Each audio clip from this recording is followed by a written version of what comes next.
For more theory videos, visit my website. If you find this video helpful, please let me know.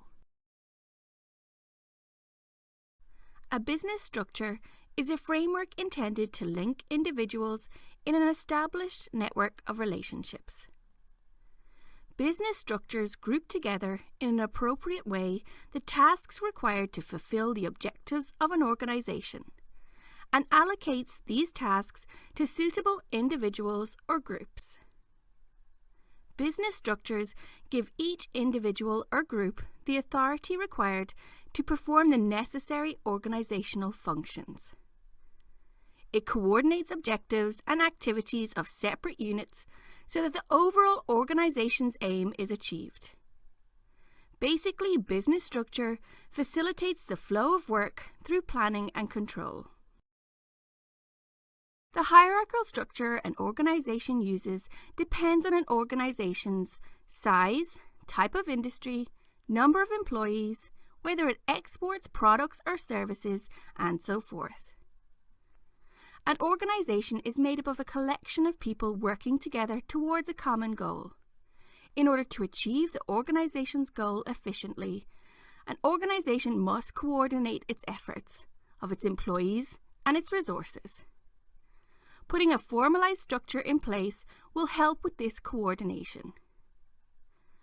Small organizations may only have a few employees, each performing a number of different roles. But a large and complex organization can have thousands of employees. With all organizations, all employees should know what their role is and what is expected of them. The more complex an organization gets, the more requirement there is for structure. This structure can be depicted in the form of an organizational chart. An organizational chart is a diagram of the formal relationship and flow of communication between positions within an organization. It can be used visually to represent the flow of responsibility. The chart spells out the roles and responsibilities employees are to assume. It depicts the main layout of the organization. It names individuals in specific key roles and provides line structure. By this I mean it spells out who reports to whom. You could have a tall and narrow organizational structure and therefore chart. This type of composition will have many levels of hierarchy with a narrow span of control, meaning managers have few subordinates under their control. Wide and flat organizational structure. This type of composition will have few levels of hierarchy and a wide span of control, meaning managers have a great many subordinates under their control. Span of control and therefore the business structure composition depends on the manager's capability, the nature of the workload and work undertaken. By this we mean how routine the work or workload is. Routine work means the managers have more subordinates, while more specific or specialized workload might require more supervision. Therefore, managers would have less subordinates in order to monitor their work correctly. Span of control may also be affected by the geography, the dispersal of the subordinates, and the level of cohesiveness within the team. The most basic of organizational structures is the entrepreneurial structure. With this structure, the owner makes all the decisions. The roles and tasks of all employees are directed by the owner. Once the business begins to grow, keeping track of all the various work requirements becomes too much work for one person. Usually the business would evolve at this time into a more structured hierarchical form. The main types of business structures are functional, divisional, matrix, and boundaryless. With a functional structure, the organization is divided into various functions or departments. Each employee will be assigned to a specific department, and as a result, each function will have its own people, resources, budgets, and targets. Functional structures are known as centralized structures. With a centralized structure, data is passed from the functional level to top management. top management collate and analyse this data for planning and control decision purposes.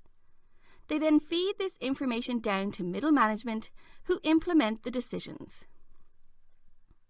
The advantages of a centralised structure are: the organisation has the benefit of senior management experience. Specialist staff can be employed and trained. And with specialist teams, systems and procedures are standardised throughout the organisation, which helps to facilitate control. There is greater communication between employees and managers. Economies of scale can be generated, and a centralised structure improves efficiency across the board. The disadvantages of a centralised structure are: specialised functions may lead to a lack of variety and job enrichment for employees. Rigid procedures can limit employee flair and ingenuity. Centralised structures often lead to greater bureaucracy and form filling. And equipment purchased and procedures implemented may be a compromise between different functional requirements. With divisional structures, division may be split by product, customer, or geographical area. Product divisions divides an organisation into product lines or divisions. This type of structure may be followed by an organisation that makes multiple products. Each product group would have their own functional departments. Geographical divisions are split by geographical area, for example, American division or European division. Customer divisions are split by customers. Each division would have their own functional departments. Divisional structures are known as decentralized organizations.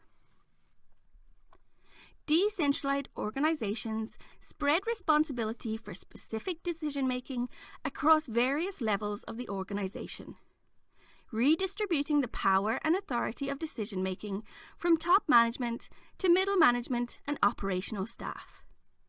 With this structure, each division would have its own functional departments, with each of these functional departments working independent of each other. The advantages of a decentralized structure. Senior management time is freed up to concentrate on more important decisions. Greater local knowledge, as decentralized managers may know what's best for the organization in their particular market. Greater decision-making powers can motivate and empower employees. Greater understanding for administrative staff when they can see the practical work. This understanding leads to a better service provided by the office. And speed. Where time limitations apply, having the division where the practical work takes place is important. Disadvantages of decentralized structure. Duplication of service and its related costs. Lack of specialization or the cost required to create specialists for each divisional function. Extra information processing required. And coordinating the efforts of the organisation as a whole is more difficult. Matrix structures can be used with contract or project work. Each contract or project has a contract manager, and in order for the contract or project to be completed successfully, this manager must have access to a mixture of skilled employees across a number of functions. The advantages of a matrix structure.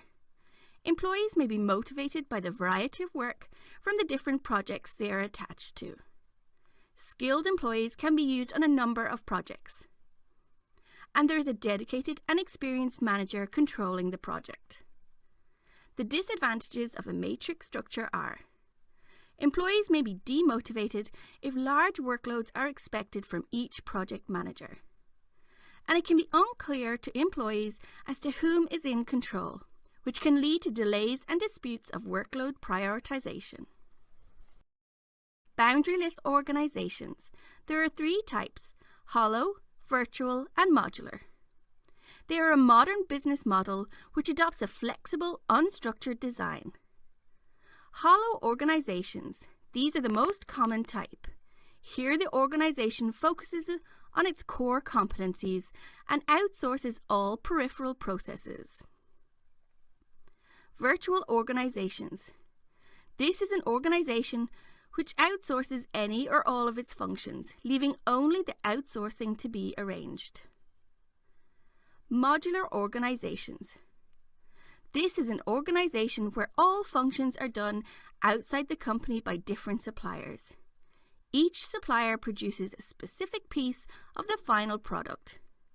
When all the pieces are complete, the organisation can then assemble the final product or outsource this function also, leaving only the coordination of the outsourcing to be arranged by the modular organisation. Mintzberg structural configurations. Mintzberg suggests that an organisation could be broken into 5 building blocks. Strategic apex, who are the senior level of management. Middle line, who are the middle management. Operating core, who are the workers of the organisation. Support staff, who are the admin support and indirect services. Technostructure, who are the analysts who plan and control the work of others. Mintzberg structures can be arranged into 5 generic structures: simple structure, machine bureaucracy, professional bureaucracy, divisional form, and innovation or adhocracy.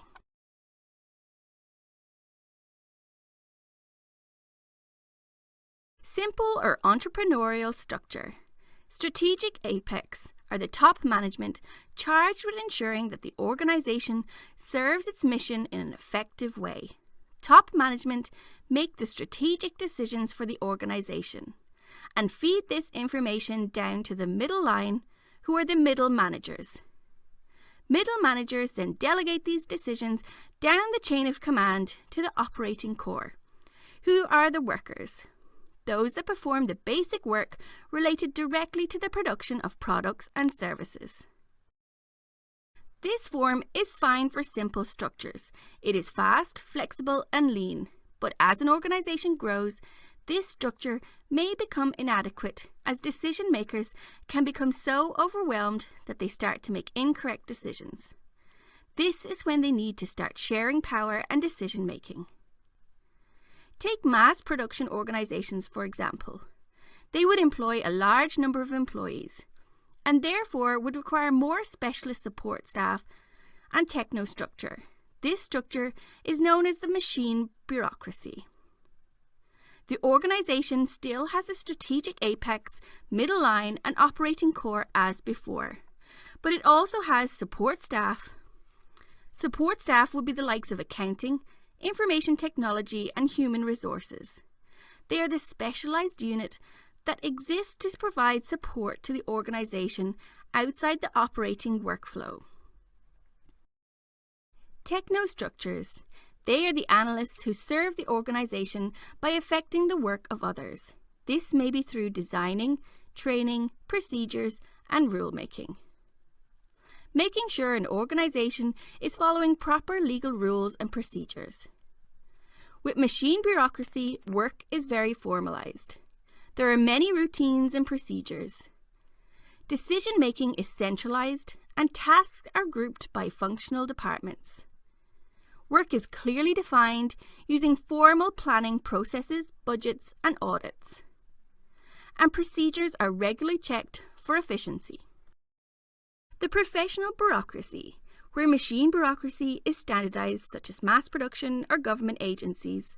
Professional bureaucracy refers to firms where each job is different and professional expertise is required, for example, lawyer and accountancy firms.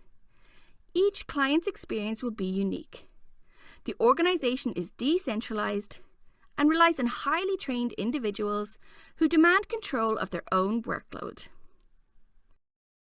Divisional form may be used by large corporations who have different business units and product lines. A central headquarters supports a number of independent divisions.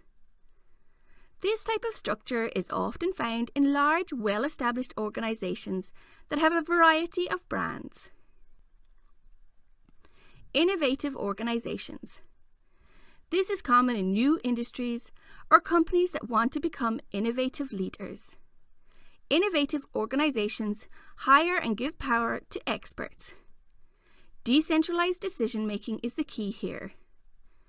Innovative organisations are suitable for project-based industries, where there is a need to innovate and function on an ad hoc basis to survive. Filmmaking is a good example of an innovative organisation. Business structure describes the deployment of human resources in an organisation, the chain of command, and the structure of accountability. In practice, value is added by activities and processes from across a number of departments and divisions. These need to be linked effectively in order to create value and achieve competitive advantages. For more theory videos, visit my website. If you found this video helpful, please let me know.